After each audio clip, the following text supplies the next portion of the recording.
Realizamos nuestros encuentros en otra jornada más breve, en donde vamos a tomar, tal como lo reza en esta plantilla, he puesto el concepto de paraíso perdido, aludiendo a la obra de Milton, eh, que en definitiva es de alguna forma la comparación entre el paraíso el paraíso y el infierno, ¿no? Y entre la tierra y la vida supraterrenal, ¿no?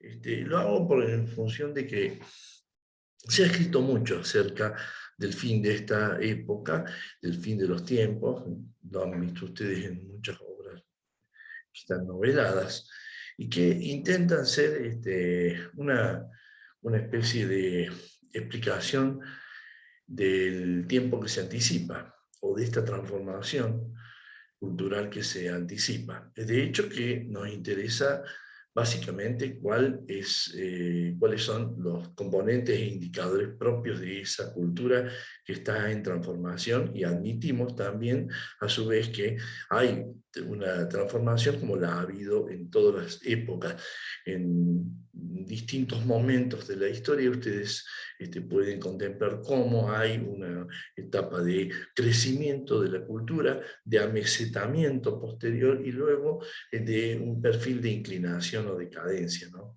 Entonces lo vemos en el helenismo, lo vemos también en el Renacimiento, lo hemos visto, lo vemos posteriormente con la consumación de la Ilustración, y finalmente con este pasaje de la modernidad o de la construcción productiva, muy productiva, de la Ilustración, y el renunciamiento a esos postulados, y el pasaje a la posmodernidad con nuevos signos. Nosotros vamos a tratar de empezar a examinar en forma comparativa y ver cómo se da esa transmisión, ese pasaje y esa transformación, de la que hablan muchos textos, muchos libros, inclusive novelas muy conocidas como la de Ray Bradbury, eh, este, eh, o por ejemplo las mismas obras que tiene Orwell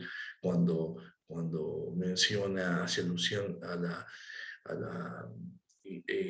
caída de determinados sistemas ideológicos, como la rebelión de la granja, por ejemplo, ¿no es cierto? Y decimos que de alguna forma eso tiene una articulación directa y en forma armoniosa con el mensaje que da Fukuyama, cuando Fukuyama nos está diciendo acerca de la muerte de la ideología, o del fin de la historia, ¿no? Entonces, nosotros vamos a tratar de reformular no las reseñas anteriores, pero sí una reseña que vamos a tratar de elaborar a los efectos de poder dar cuenta de una filosofía social. Ya no una filosofía individual, no una filosofía que solamente nos remita a los problemas propios del hombre, sino a los problemas del hombre en tanto que sujeto de transformación, sujeto que transforma la historia, y actor social, fundamentalmente, ¿no? Los relatos novelados que aparecen a partir del trabajo de Huxley, por ejemplo, El Mundo Feliz, ya también hablan de un síndrome de mucha importancia y un abandono, una deshumanización, por decirlo de alguna forma, del hombre, y el desarrollo de una nueva cultura que está marcada por signos que para nosotros son bastante familiares. Hay otros similares también, como he dicho, que nos hablan de una transformación sustancial de la cultura. La obra, por otra parte, de Fukuyama, El fin de la historia y El último hombre, afirma un pensamiento único, afirma el liberalismo como forma superadora, ya lo hemos dicho, de toda ideología de derecha y de izquierda. Aquí nos apartamos de esa visión porque obviamente vemos que todavía las categorías de derecha e izquierda permanecen casi incólumes y están siendo de una muy concreta vigencia, más en Latinoamérica, ¿no? Lo vemos en Latinoamérica. Bueno, hay un aspecto que quisiera que empecemos a desarrollar, que es primero y muy sustancialmente en función de esos tres conceptos que les pongo aquí: cultura, civilización y supraestructura. Cuando hablo de cultura, hablo del modo de pensar y sentir de un determinado pueblo en un determinado momento histórico, ¿no es cierto? Momento que justamente es el de mayor expresión creativa. En griego, por ejemplo, se puede dar en los jónicos, la cultura jónica, en la cultura occidental se puede dar con el Renacimiento, con el Barroco, por ejemplo. Es decir, momentos de cultura en donde hay una expresión muy acabada de lo que es la creatividad humana, en todos los planos, en el de la religión, el de la ciencia, el del arte, el de la filosofía inclusive. Vamos a marcar que frente a este concepto vamos a hacer un juego de oposición, de alguna forma, con respecto a lo que es civilización. Y yo les propongo que entendamos la civilización como un modo de cristalización y un modo de anquilosamiento y de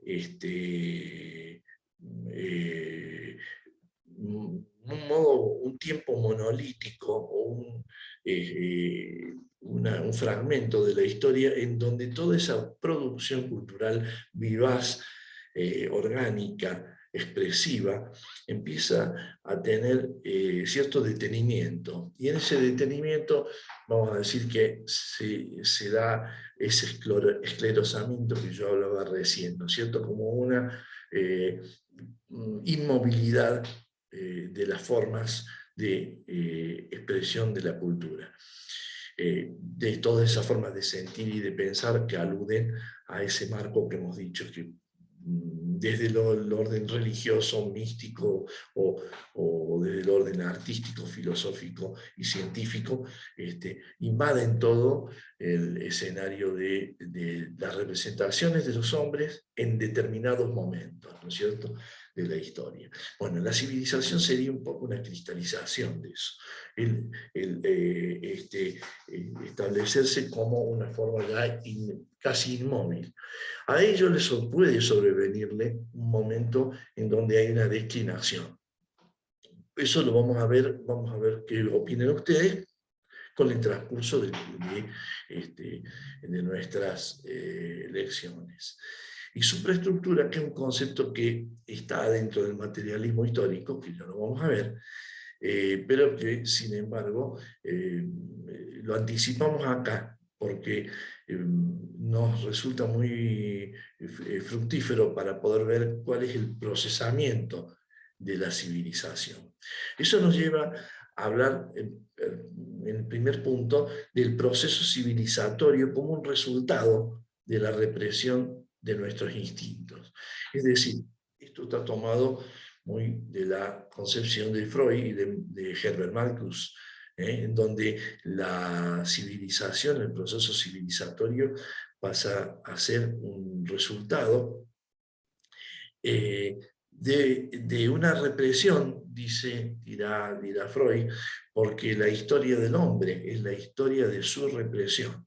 Es decir, la construcción que va haciendo el hombre, de algún modo, es un producto sublimado que se construye y que viene a ser resultado de su renunciamiento parcial al principio del placer y fundamentalmente a la construcción libidinosa del hombre, al sentido de la libido y de búsqueda del placer tanto alimentario como sexual, pero en definitiva la tendencia a apropiación del orden real desde el deseo. Entonces, el renunciamiento, el recogimiento respecto de ese deseo es la instancia inicial para que el hombre pueda generar otros objetos que van a pasar a ser objetos de deseo en tanto que se sublima, en tanto que el sujeto logra sublimar ese potencial que está inscrito en el deseo y lo traslada en objetos culturales que son supuestamente socialmente más aceptables, socialmente más valorados, ¿no? Entonces, el proceso civilizatorio es eso, una gran sustitución desde el principio de placer por el principio de realidad, el principio que se instala en la construcción de objetos socialmente más apetecibles, ¿no? O socialmente valiosos. Es decir, la civilización no represiva, dirá Freud, es utópica. Para que exista la construcción civilizatoria, la construcción cultural, es necesario de algún modo reprimir ese plano de deseo para darle lugar a un proceso de sublimación o de creación simbólica. Esa creación simbólica va de la mano, entonces, de esa represión.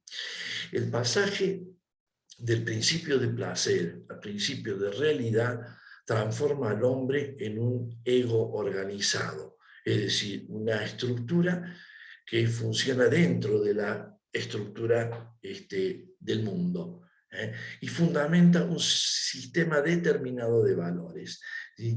Por eso es que entendemos que hay valores que son epocales, son propios de la época, son propios de un tiempo. Valores que se dan dentro del contexto de un espacio y de un tiempo determinado, ¿no es cierto? Esos valores son necesariamente, según esta vertiente que estamos adoptando como propia, que sería la de Freud, la de Hermann Marcuse, decimos que esa constitución de valores es justamente fruto del pasaje de ese principio de placer al principio de realidad. El renunciamiento al principio de placer para construir, para la constitución de lo concreto, de la realidad. En la dinámica de la historia, decimos que el principio de realidad está encarnado en el Padre, como en el arquetipo de la autoridad, que describe un proceso dialéctico que luego marca la historia de la civilización, en distintos modos. Y vamos a ver que inclusive después, para la filosofía del materialismo histórico, esos modos son modos de productividad y modos de relación social que hacen posible la vida, que se establecen como condicionantes de la vida. Y hay un modo primitivo, hay un modo de la esclavitud, hay un modo de rebelión respecto de esa esclavitud, hay un modo de dominación reforzada que se termina dando en nuestros días, ¿no es cierto? Cuando se establece, ya hemos hablado un poquito de eso, cuando decimos que los distintos modos de producción y sus formas de relación social están de alguna forma caracterizando la imagen del mundo en la que vivimos. El principio de realidad se expresa finalmente en un sistema de instituciones que representa el proceso de sublimación de la cultura. ¿Qué quiere decir esto? Que la realidad que decimos, de la cual damos cuenta en esa dinámica de la historia que se instala desde la imagen patriarcal hasta las distintas formas que se suceden como reacción a esa imagen que encarna el poder y que por otra parte genera distintas figuras que son emergentes de esa dialéctica en donde la imagen del poder del padre viene a ser la tesis y a la cual le suceden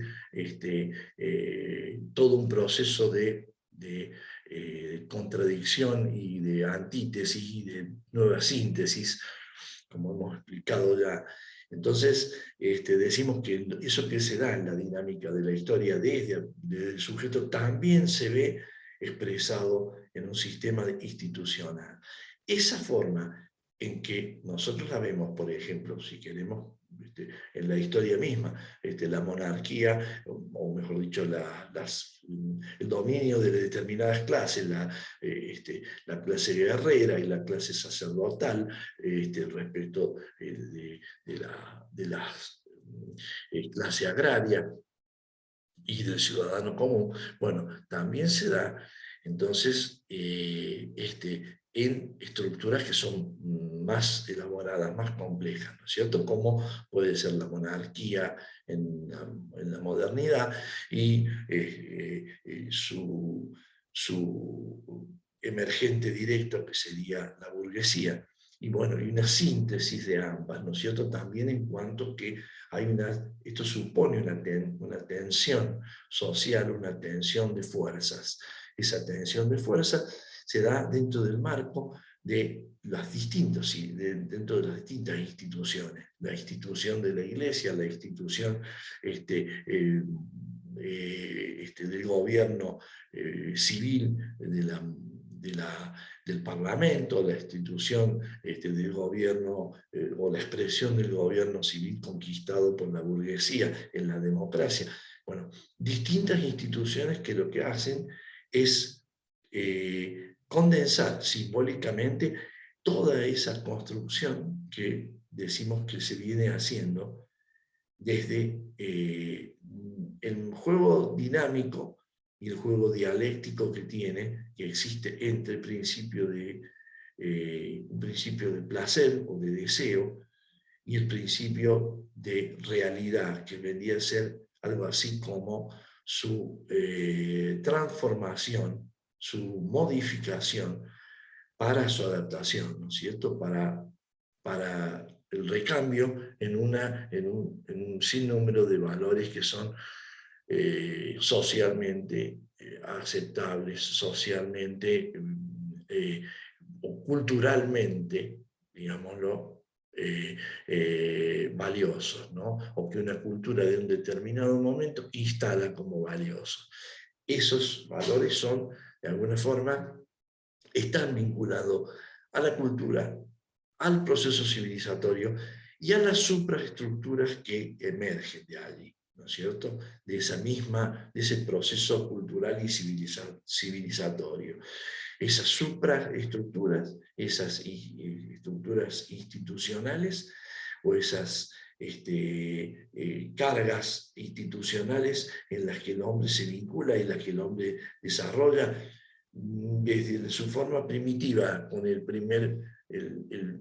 padre de la horda, el jefe de la horda de la tribu, hasta el monarca absoluto, como puede ser Luis XIV, ¿no es cierto?